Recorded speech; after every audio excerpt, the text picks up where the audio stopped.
What's up, guys? I know I have this ridiculous hat on. I'm gonna put some gel in my hair before I go to work. Turn the camera the other way. Picked up some water because I wanted to make some rice. I want to go to sleep around like 9, get up at 11 so I can go to work. I hope I still have my job.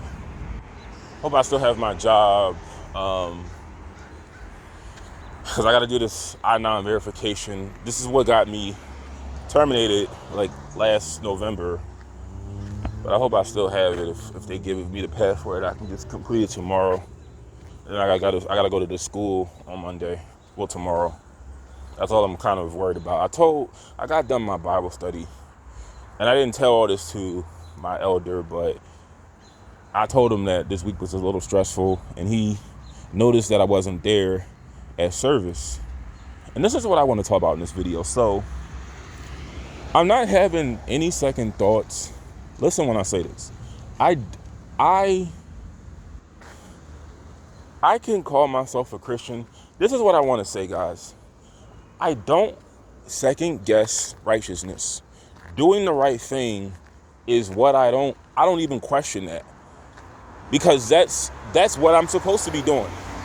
Doing the right thing. I don't question that. My thing is, a lot of my beliefs that I don't share at church, they are not congruent with Christianity.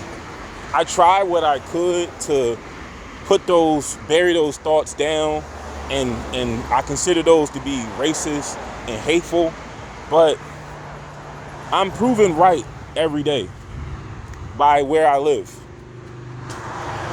I'm gonna just be straight up with you. I don't think we're all the same. And that's not really a diss at anybody in particular, but we're not all the same. Now, that doesn't mean I think one race is better than the other. But I can acknowledge that, yeah, black people are more violent. They are more likely to commit crime. They are more likely to do harm to others. And I'm supposed to ignore that completely, just disregard what I see around me. I'm supposed to just look at everybody as a brother and a sister, and I don't. But it's like, if it was the other way around, because churches aren't supposed to talk about politics at all. But every now and then, I'm not watching the news, but they're always talking about what the president is doing, what ICE is doing. But it's like, you can't be you can't support the other side. Like, because we had a Bible study. We were talking about he briefly mentioned Elon Musk and Trump. Our one chapter was talking about tithes and offering, and he felt like trillionaires. He was talking about Musk. He didn't say his name, but Elon Musk is the only trillionaire. Well, former trillionaire. He felt like they weren't doing their part in helping others in need. And I just respectfully corrected him and said, well, it is also required for people to work. It is required for people to, take care of themselves. You're not supposed to expect anything. Like, when I do for others, I don't do the, like, when I pay my tithes or I see somebody in need, I don't do it to look for them to help me when I'm down and out. I always felt like struggle is just a lesson from a mistake you made. But I don't look for anything in return. When I do something good, I don't look for nothing in return. He felt like I was being prideful because I would not ask for help if I was in need. I just don't feel like you should burden people with your own problems when they have problems of their own. Especially when, I have 2 legs, 2 arms, a head. I have the ability to work. So I don't, like I said, we had opposing opinions about helping others. But no, I don't. And another thing too, I didn't explicitly say it, but I told him, I sort of hinted to him, I don't believe anyone out here is really truly starving.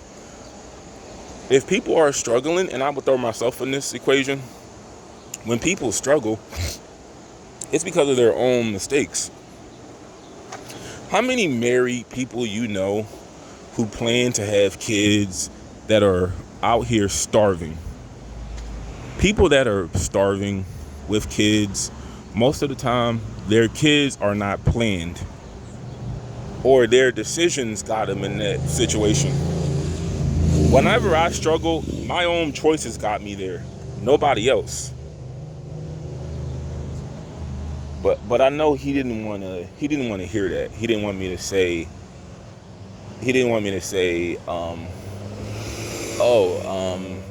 Elon Musk and Trump, they're devils because they don't share their wealth. Like, I always felt the fact that they have companies.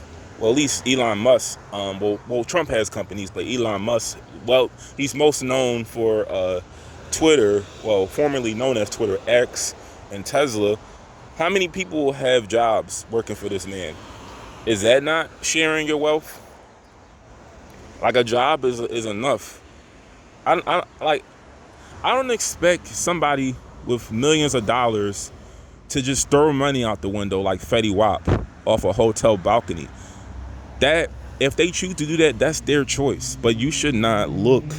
And this is what I made it very clear. I told him, you should not look for anyone to do for you. That is something. If you need something, you have the ability to work for it. Like he said, I don't think it's nothing wrong with asking when you need help. But I look at just being considerate. You don't want to burden people with your own problems if they have problems themselves. But anybody I've ever helped, I don't look for anything in return. But sometimes when I have these lessons, when he corrects me on things, there's about maybe one question out of every chapter that I have a difference in belief in. Like, a good example, death. He said that death is described as rest, a long sleep that never ends. I don't believe in that, and he said that the soul dies too. I don't believe that one bit. Here's the thing. I don't choose what I find to be logical or what makes the most sense. I don't choose that. I don't choose what I find to what aligns with me. I don't choose that. You don't choose what you think makes the most sense. That's not a choice. I don't think your soul dies. I don't think you die. I think we live forever. We just have to learn how to live without killing each other, so the earth can be sort of like heaven. But sometimes when I do those lessons, like I said, I don't talk like this to people in my real life. I don't, because I don't, like I said, I'm not comfortable sharing things like this. But one thing I learned, I have to say, is a lot of Christians are scared of the real issue. And the real issue is the things I talk about on this channel. That's what a lot of Christians don't want to face. See, it's socially acceptable to talk about the powerful elite, talk about the president, but you can't talk about like when I told him that I couldn't make it to service because some people on the bus, and just the fact that the city is violent, he didn't want to hear that. You know, he felt like I was I need to only fear people that could take away my soul. Don't fear man. But ironically, most of these, not all of them, but most pastors in churches, they don't live in the communities they pastor in, and I don't blame them. They're not going to put their life on the line living amongst a bunch of savages. And that makes sense to me. Now, yeah, as a man of God, you should trust in God and believe that, he has your back. He's going to take care of you. But I don't think it makes logical sense to move in an area filled with drugs. Like, I'm going to just be honest with you. Most of the people in this city that sell whatever they do, however they obtain their money, I don't feel like they're worth reaching, because there's a certain kind of, they say that when you're like 15, 16, your personality has already formed around that age. Like, who you are, like, you know the movie Spider-Man 1, the real Spider-Man with Tobey Maguire, when his uncle was like these are the years where a man, I forgot the exact quote, I'm kind of paraphrasing, but he was like, these are the years where a man becomes the man he's going to be for the rest of his life, but be careful who you turn into. It was something like that. But it's like, if you're selling drugs at 13, 14, it's a good possibility you will be selling drugs in your 20s and your 30s. Because being a dope dealer, it takes a special kind of, to sell drugs, to rob people. I've never done anything to that extent, because I don't have that in me. But I feel people that have that kind of, boldness to sell drugs, to shoot people, to rob others, that doesn't go away. And that's something that you can't really change. Like, even Malcolm X was a pimp. He was a stealer. He was a hustler. I respect him as a leader. I like a lot of his words. But when Malcolm X used to pimp women, you don't think, you think a lot of that just, what I'm trying to say is, do you think the characteristics of a hustler just goes away completely? No. A lot of his characteristics of being like a street hustler, he utilized in the movement. Like, why do you think he was such a good leader? He was an effective leader because he was used to taking charge. He was used to being the one in control. And he used it in a good way, but the characteristics of a criminal never go away. Like I said, that's not a bad thing.